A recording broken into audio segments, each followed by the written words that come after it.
My background is that I'm half Japanese and I'm half Franco-American. My grandfather was Japanese, and he was one of the senior military officials in the Japanese Imperial Army. And over the course of my childhood, I would listen to wonderful stories about his time growing up in rural Japan, but also his interactions with the military. And so I wanted to marry my love for French and for French literature, for French history, with these histories that he would share with me. And that's where I landed my eyes on New Caledonia, and that's where I saw there was a very large military influence, a Japanese influence within a French territory. And then I said, that's where I need to focus. Beginning in 1890s, there was a large diaspora of Japanese who came to New Caledonia to work in the nickel mines. However, their treatment was very exploitative. Ultimately, after December 8th, after the bombing of Pearl Harbor, all the Japanese were rounded and sent to internment camps in Australia.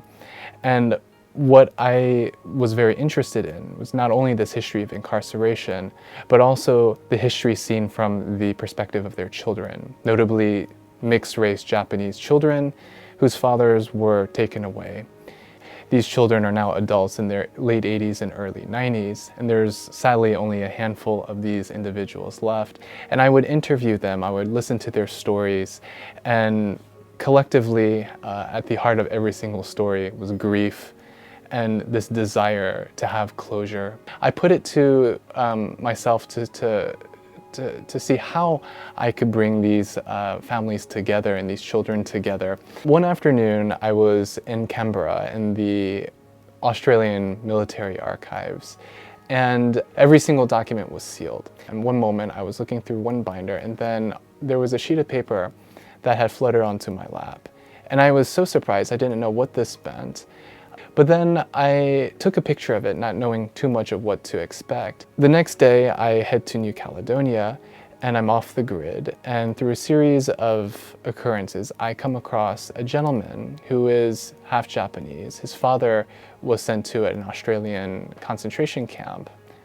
This individual, his name was Eme, was very reluctant to talk to me. He was very ashamed of his Japanese heritage because he had thought that his father had abandoned him. And of course, he had harbored for 80 years the sentiment that his father neglected him and just left him. However, I was able to share with him that, in fact, that piece of paper that had fluttered onto my lap, much to my surprise, happened to be the will that his father had left him upon his deportation. And that was the moment when Eme realized that he wasn't abandoned. In fact, as his name suggests, because Eme means loved in French, he was in fact loved by his father.